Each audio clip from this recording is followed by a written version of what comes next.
welcome to Bindi Karia. Thrilled to have you with us today. And over to you to introduce your panel and the next part of the event. Thank you. Thanks, Janet. It's nice to see your face. Thank you for inviting me to chair this panel today.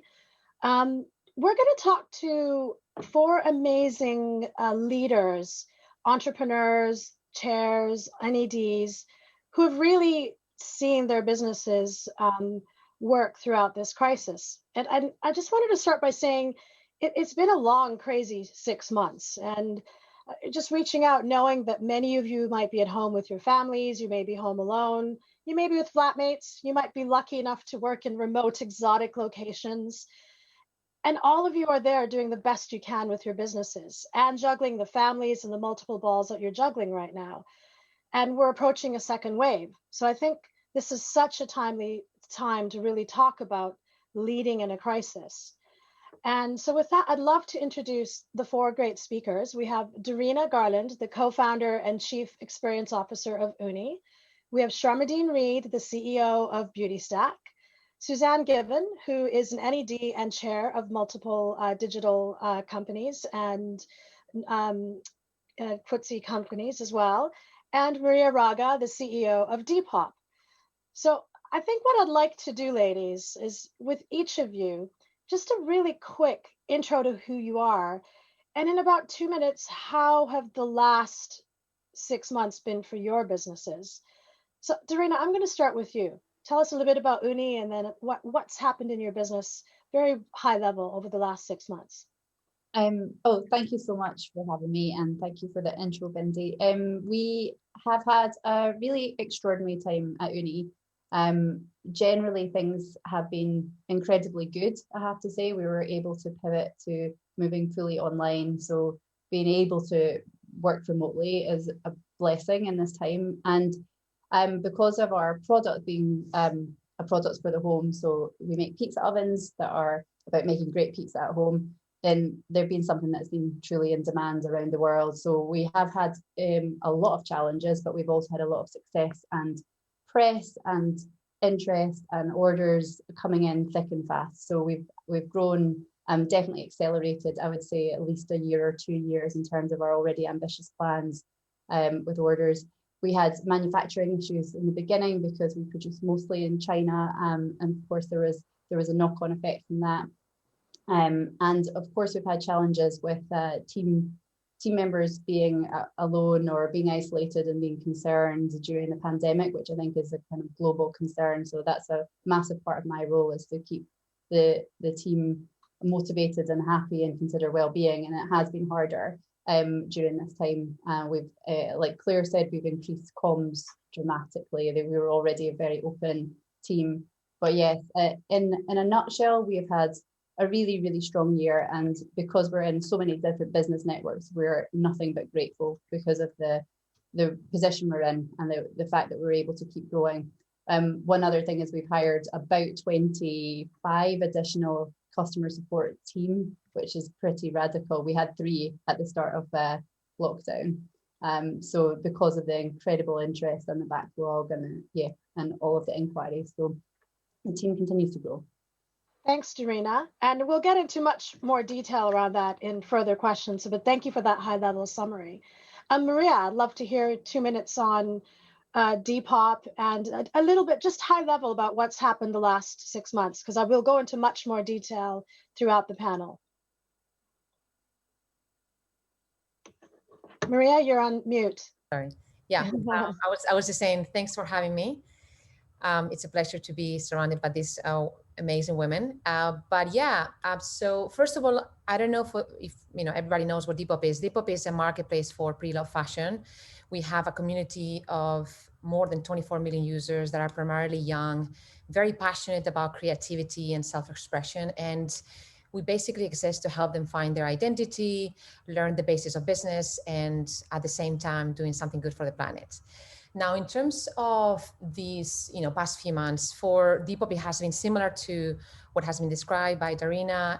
The business has been doing extremely well in the past few months. Our community has been basically a lot more active, spending a lot more time in the app, listing more, selling more, and yeah, ultimately making the business doubled in this period. And so yeah, we're extremely proud of the fact that we've been able to help millions of very young independent sellers to stay in business despite these tough times. And we also observe that this pandemic has accelerated certain trends that I believe are here to stay, from the shift into digital to more social consumption. And yeah, so basically we believe that this will continue to be good for our community. But also, as it was mentioned by Darina, this basically meant that the team had to cope with a lot more volume of requests, of support. And so the team had to be very, very quick to adapt. So we had to also double the resources. And as if for many of us here, working from home, even though we are a tech business, has been challenging. So yeah, that's at a high level. Great. Thank you, Maria. Sharmadean, over to you, Beautystack.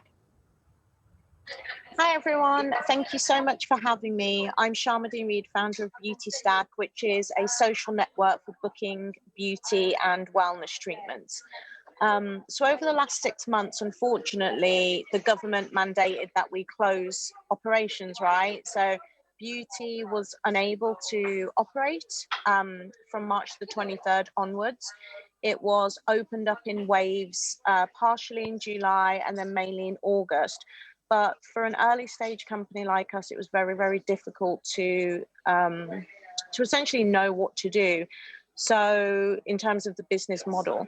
So what we did was work incredibly hard to support our users. And just like Maria, with Depop, we have, hundreds of young women who are running their businesses through our app, right? And suddenly unable to do so. So what we did, we kicked into gear with helping them create and manage virtual masterclasses, so virtual beauty tutorials, virtual workshops, everything from digital Reiki to how to do a smoky eye. And while our users were hesitant at first because they're not, digitally native people, they're not all tech literate. When they saw the money that was able to be made by expanding their audience, they got really excited. So for me, coming out of this last 6 months, I'm actually really, really excited about the opportunities and where the direction of the business is going. Great, thanks. So I think, the first three, we've got two very large scale-ups with large communities. We've got one early stage startup, and every single one of you are seeing a positive future. Sharmadean, I note that you've done a bit of a pivot to manage while the ladies in your ecosystem can't work. But it's really fascinating to see, despite the size of the business, there's some very interesting commonalities here, particularly around digital. So with that, Susanne, I'd love to finish off with you because you wear multiple hats, whether as chair or whether as NED in, scale-ups and FTSE 100 businesses. So I'd just love to get your general perception of what you've seen, the good, the bad, just like how the last few months been for some of the businesses you've been engaging with.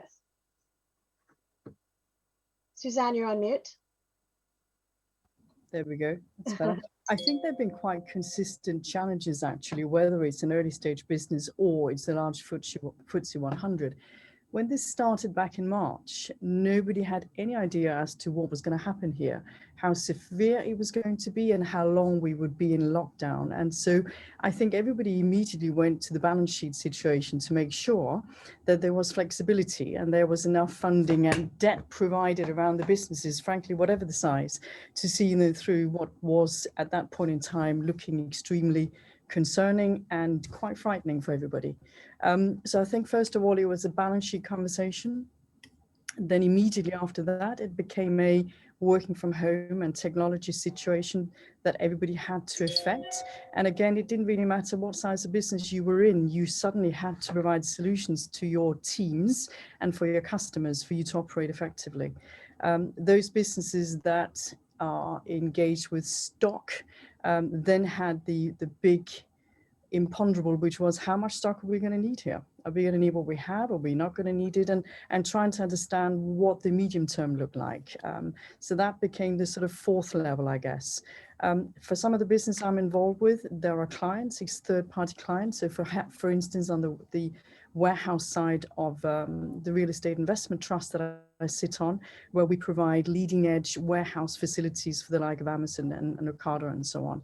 And on that side of things, and there will be lots of different aspects to this, it was an assessment of how were our clients going to navigate this very, very complex situation, and were we actually going to be in a good or not so good position once we got to the Q2 rent collection piece, and so on and so forth. So actually, I think whatever the size of business we were in, we were all dealing with ambiguity and uncertainty and trying to create as much flexibility and access to funding and support that we possibly could. In some of my businesses, we asked our staff in the early phase, when we didn't know what the outlook looked like, whether they would be prepared to support the company. And in some companies, the staff almost unilaterally said they would like to support the company. And we stepped down to 4-day weeks with immediate effect to make sure that the company-wide efforts to secure the balance sheet were also put in place. So it was an extraordinary time of collaboration between business owners, founders, staff, banks, investors, to make sure that the businesses were put into, if you like, a pause mode. And then I guess as we came out of that initial phase, and the tailwinds which came alongside all of the difficult circumstances that some businesses dealing with started to propel certain businesses forward. And then you went into a completely different challenge, which was how do you have enough stock? How do you have enough capacity? How do you have enough delivery capacity and commitment from your providers? So it became a very different set of challenges, and perhaps some high level problems of a different nature. And I think at this stage, where we're now phasing into the second wave of coronavirus, a lot of that experience from the last 6 months is clearly forming a good understanding of what we have to put in place to get through the next 6 months, hopefully. Great. Thanks for that very thorough summary, Suzanne. I think speaking with my venture partner at Draper Esprit Hat, certainly the first 2 months, the team were very much in constant communication with the portfolio companies, ensuring that the balance sheet did have 12, 18, 24 months of runway, and to make changes to the business to ensure that kind of cash was in reserve. Because again, Suzanne, as you mentioned, the ambiguity and uncertainty, we just don't know how long this is going to last. So that leads me nicely into the next question. And I know some of you touched on this in your sort of intro, but actually it'd be really good to get to a more practical level. Could you ladies talk us through some of the key operational decisions you had to make through this crisis? So whether you had to cut costs, what you needed to do to get a runway of funding.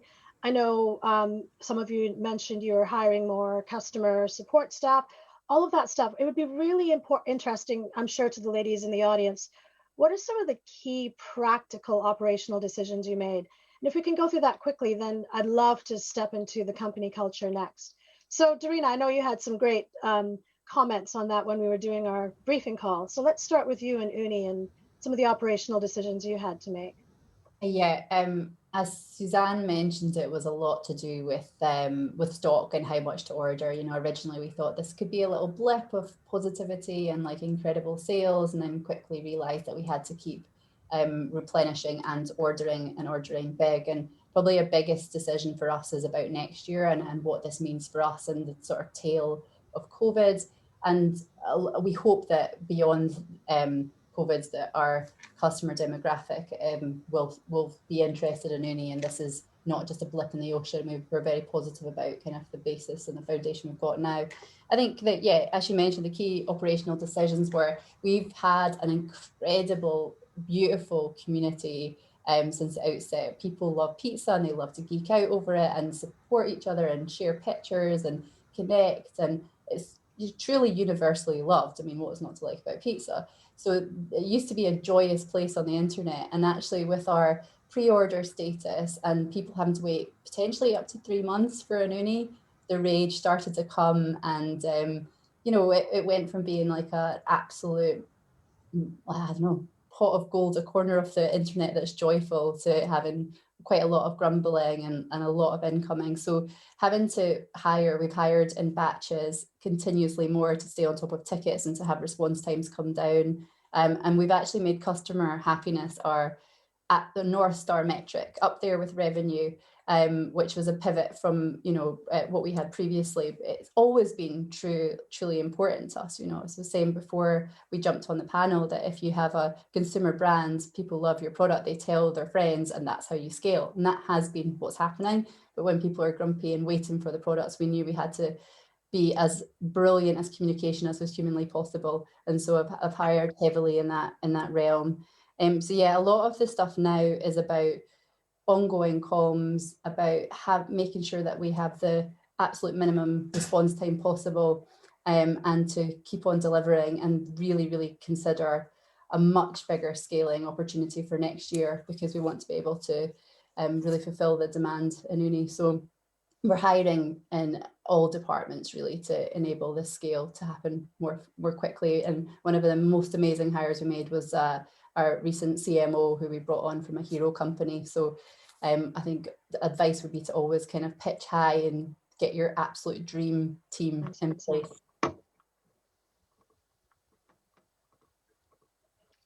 I have a sound issue. Oops. Yeah, oh there, sorry, my sound went off. Sorry about that. Maria, same question to you. I think, Darina, just to summarize, it was about manufacturing and supply. I like the fact that you really focused on customer happiness as a new North Star metric, and really setting yourself up for the future over the next year or two. And actually, in your original statement, you talked about the transition to online as well.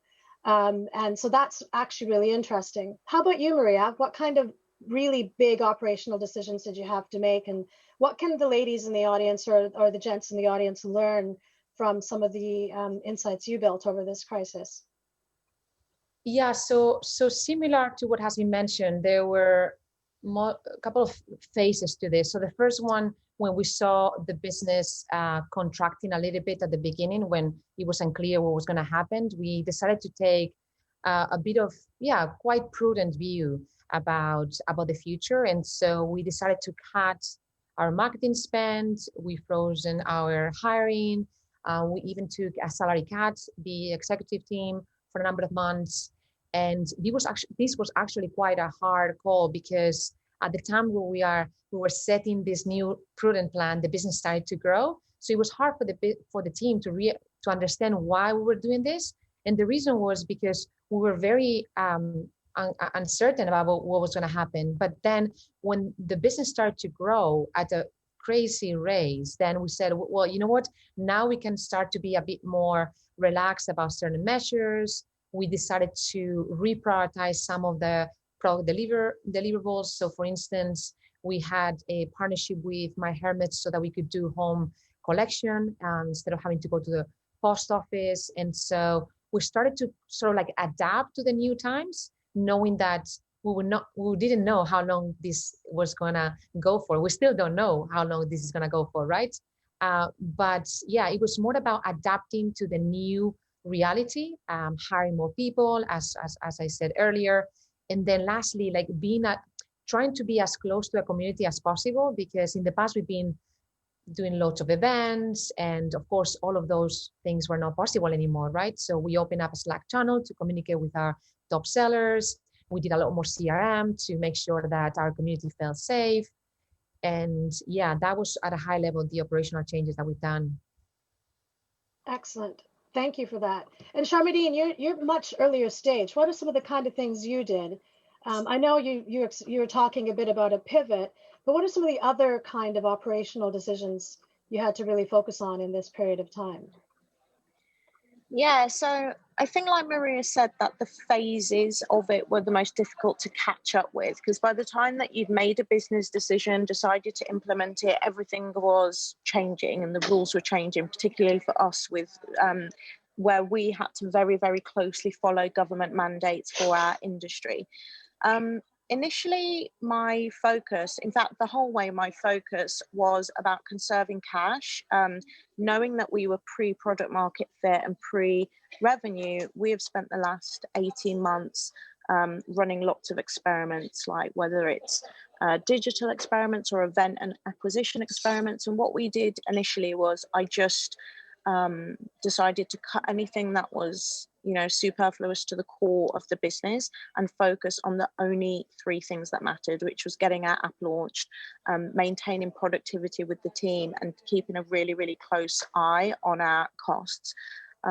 We didn't do a hiring freeze per se, but I decided to focus on hiring incredibly experienced senior talent who have been through lots and lots of different you know, economies in fashion and luxury. So we made an incredible hire from Burberry and from New Look, and having experienced leaders in the business who can act almost like a beacon for the younger members was really, really important to me.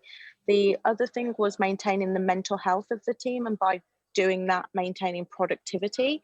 We, in the very early, you know, when it was deep in lockdown in April, May, when people started to really, really find things difficult, we initiated a mental health buddy scheme. So we paired an engineer with a marketing person, or just two people who would never work together, to check in regularly with their mental health buddy. And we also announced a duvet day, where you can completely last minute just say, I don't feel like working today. And hardly anyone actually used that, but the psychological safety of being able to be like, I don't feel great today, meant that everyone was really committed to the company and felt like they were at the right place.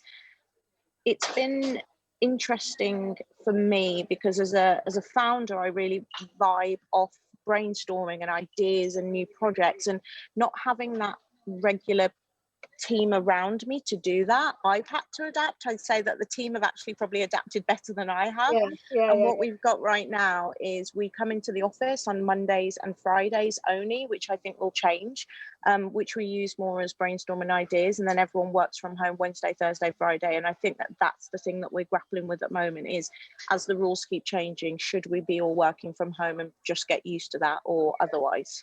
I think it's a very flexible working model, and certainly I've seen that with some of my clients and work that I'm doing. But we'll get into that in a bit. I actually want to pick Suzanne's brain on this one as well. I guess you kind of did a beautiful summary at the beginning of, you know, tailwinds and strengthening the balance sheet. But I'd just love to get a few more sort of deeper ideas of some of the key operational decisions that the execs in your businesses had to face, and what, you know, a lot of folks in this audience would be facing themselves. Yeah, I think if I focus on the early stage businesses, which is perhaps most relevant to the audience on this topic, you know, reorganizing the business from an organizational design perspective, you know, having customer services teams effectively disbanded to then move into their homes to operate from home, accepting that certain teams, micro teams as we call them, may fall over because of COVID, and how do you deal with that?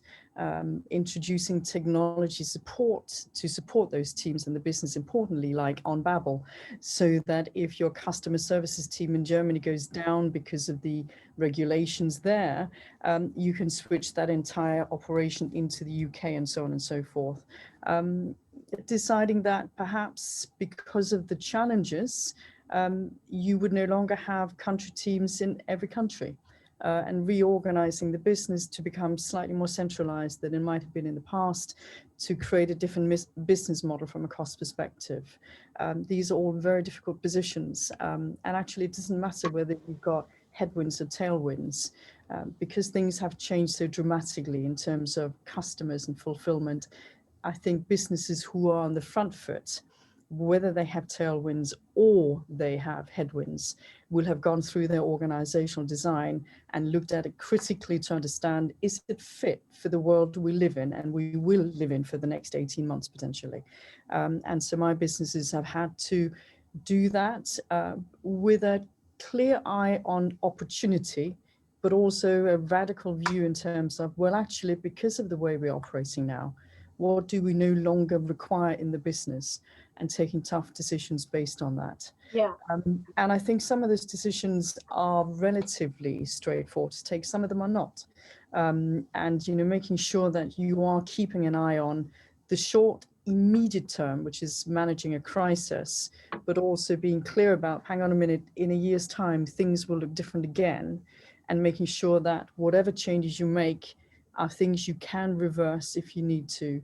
And also not cutting out things which are seeding for the future success of the business too quickly. All of those things are decisions being made, I guess, within my early stage businesses. Yeah.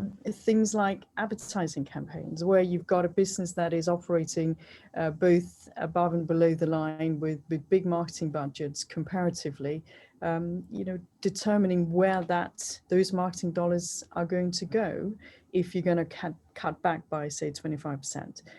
You know, they're tough decisions, and the executives work very closely together to come out in the right place on this, and also considering what's going on in the marketplace. But, you know, it's not easy, whether actually you have tailwinds or you are facing into headwinds. You know, these are tough decisions in a market where the rear view mirror has very little value right now. And that you are having to interpret a landscape that is deeply opaque.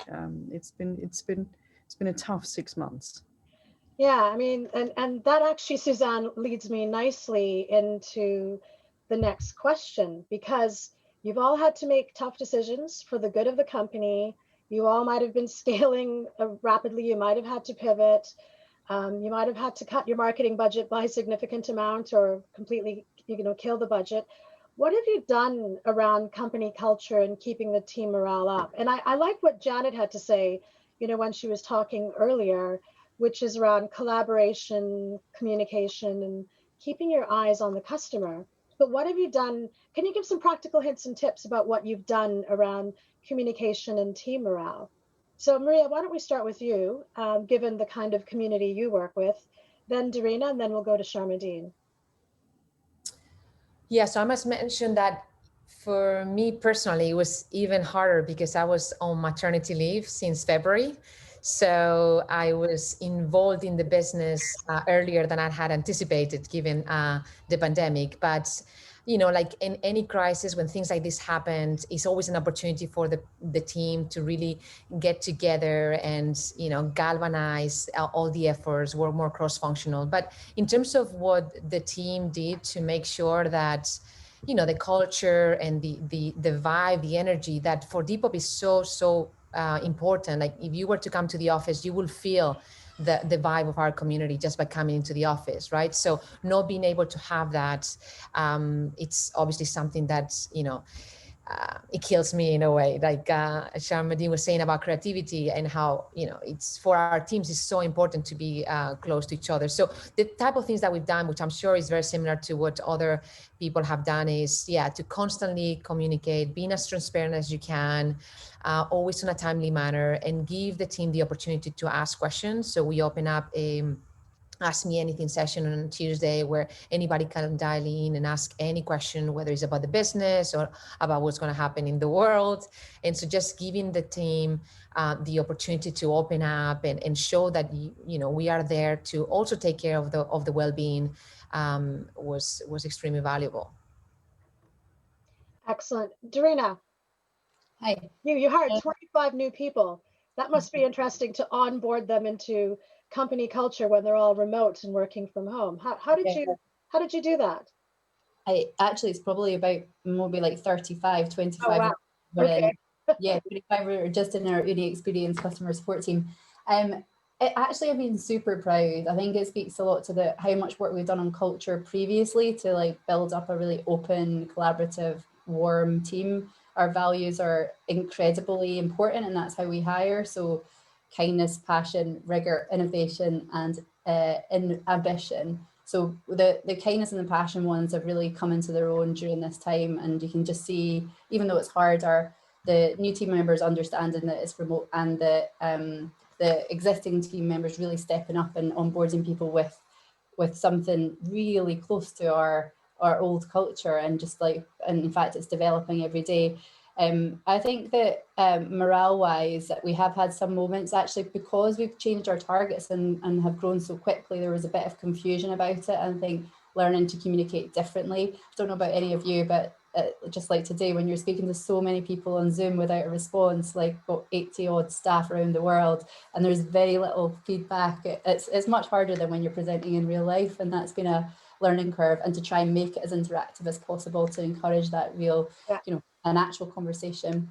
We also, because of our kindness slant, we have done a lot of different initiatives to try and enable the team to volunteer or to help other people that are less fortunate. I think that's a really good thing to do, is to sort of remind yourself what we're grateful for and to help other people. And, sometimes it's worked and sometimes it hasn't, but I think having those kind of initiatives, which is called the Slice of Kindness, has been another nice focus. So we're not just like, oh, we're sad, we're alone. And yeah, we haven't been able to get back into the office. So lots of things, like I'm sure lots of people have done, with pub quizzes and Zoom, like Zoom rooms and chats, and we sent out a care package recently. So we're trying to just remind our staff that we really hear them. But yeah, Ask Me Anything is also a good one. I think that's been helpful. Just trying to keep it up and actually play the long game, because this doesn't seem to be wrapping up anytime soon, unfortunately. Yeah, I think we're in this for the long haul. Personally, this is the new way of working, and it is what it is. We had one question come in from the audience, and it was about sort of balancing the work-personal life within lockdown. And actually, Maria, you referenced being on maternity leave. Shar, you've got a son. How have you managed to sort of balance your work personal life and manage your kids' schooling and all of that at home? I mean, all of you guys can answer that, I'm sure, but it just came in from the audience. So I just wanted to slot that in before I went back to company culture. Maybe Maria, we'll start with you, and then Sharmadean, you can go from there. Yeah, so I guess my plain answer would be that I am surviving. I don't think it's something that, it's hard to manage. It's very hard to I've got 3 kids, and work has been, like we discussed, really challenging. But I think it's important and it's something that I said to my team, is I think it's important to put perspective and know what's important, and know that these things are challenges that right now are difficult, but things will get better soon. And practical advice, I would say, if you are a mother like myself, it's about surrounding you with having help. It's having a good nanny that can help you with the kids, and having a setup that at least allows you to keep on doing. But on the positive side, I must say that for my 3rd child, I spend more time with him than I spend with the other 2, because I've been at home and I've been able to enjoy him throughout the day. My husband has been also been able to participate. So not everything is negative, but like I said, it is definitely hard to juggle. Yeah, and Sharmadean. I would say that there were definitely tears as we got used to both, working from home. I think being very practical about having designated work areas for your children and for yourself. One of the first things I did in lockdown, which changed the game for me, was I went to the office and unscrewed a few desks and took them home and put one in my son's room for his schoolwork. Yeah, right. But I would agree with Maria that I think children really care about quantity of time, not quality of time. And just by virtue of being in the same room with my son, it's been incredible. I feel like we're so close, we're bonded. He's, I'm learning about his personality, he's funny. And I'm very used, as most working mothers are, very used to juggling and making things work. And I just think we did. The key thing for us is no matter what, we took a 1 hour walk every single day without fail, rain or shine. And I think that totally is what kept us sane. No devices, just talking, walking.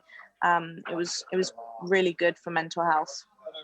Yeah, I see a lot of vigorous nods, and I think we could probably go into so much more deeply, but we don't have much time left. So I want to shift to the last question, because I think given the summit and what it's about, it's around digital innovation being the superpower for small businesses. And I want to hear about some practical digital changes you've made, some real world examples that the people in the audience could really learn from. And Susanne, maybe I'll start with you. Some real world digital examples that you've seen, and then I'll do a run around each of you in the last 5 minutes. I mentioned Unbabble earlier. It's a fantastic translation tool, and it's just incredibly good. We've used that in a couple of businesses, and it really is outstanding. Within Made, we introduced a digital appointment solution system. It's something we build in-house, which means that if you want to go and have a look at a store, then you have to make an appointment.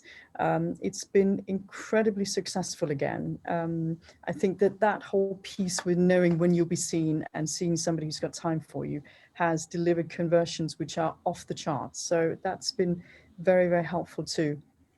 And then the third one I would highlight, particularly for those of you who, it could be because there is a desire to get people back to the workplace, but actually it could also be because you've got staff who are not particularly well set up at home.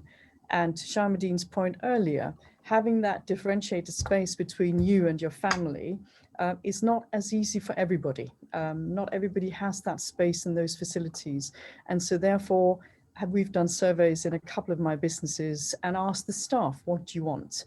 And there are some members of staff who are actually quite desperate to get back to the office because their home working environment simply is quite challenging. And we've used an app that gives people both access to space in a controlled manner. It's called Office Space. It says on the tin what it is. But it's a really practical solution for managing people and space and making sure you never have too many people in the space.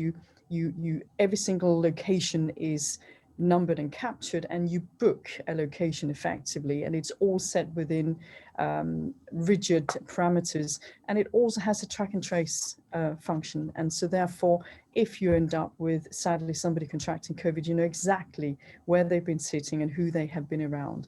And that's given people confidence to come back in the office. And that's been really important for those who are keen to get back to a working environment. Thanks, Suzanne. All some great examples.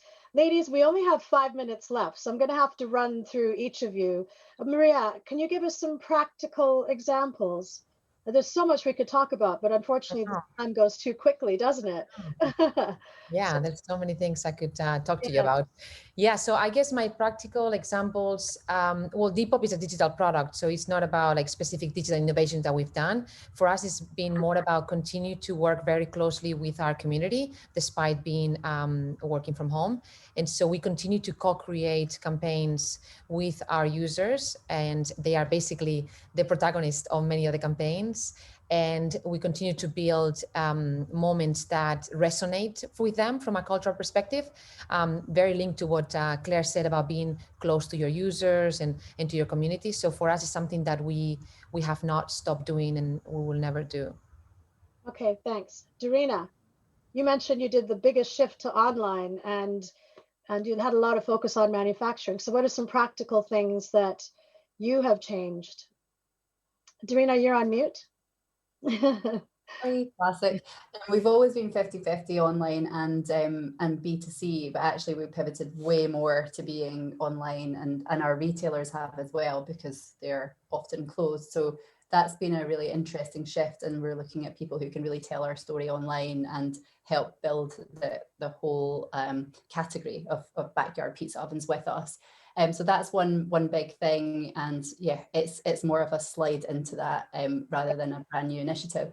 Another thing I mentioned when we chatted previously was just to sort of think of the world as being more accessible. So our retailers, originally our biggest retailer now in the US, saw us first in their car park, then in their foyer, then we were allowed in the office. now they can't get enough of us, and we're on Zoom calls often. And there is that kind of like, it's more, people are more accessible. I sort of name drop some of the celebrities that we've just reached. Yeah. Well, Bruce Willis is probably one of my most favourite. My husband is acknowledged we were doing all right when Bruce Willis was posting about his Ooni last week, and it's just like people are bored, like, you know, people are at home or they have more time. And so I found that I would really encourage anyone, if you've got heroes that you love, just reach out to them, because people are available in the way that they weren't before. And I'm talking about literally everyone. Jake Gyllenhaal's got in touch with us. I'm like, this is my inbox now. So yeah, I would say that, like, rethink how accessible people are, clients, partners, and always be brave and just ask. And it usually works. I love it, because to me, that's just basically saying, because we're all at home and digital, it's purely democratized how we get access to usually inaccessible people. I also remember, I wrote in my notes here, you were in conversation with the former US president and his wife as well, I gather. It's still work in progress, but like, after we got like Drew Barrymore, I was like, okay, who can I think of that's better? And then everyone's like, literally, you're obsessed over Obama's. And so yeah, we're in conversations. Yeah, I'll keep you posted. I'll keep everyone posted. And then Sharmadean, last 30 to 45 seconds with you. I know you've run some pretty incredible online campaigns to lobby on behalf of your community, and maybe talk a little bit about the power of digital and how you used it to try impact British policy, because I think that's pretty incredible. Yeah, one of the things we did was run a crowdsourced campaign where beauty professionals recorded their PP and work environment, and we used an app called Scene It, which is a UGC and crowdsourced video editing platform, to then make this video, which we then posted to say, bring beauty back.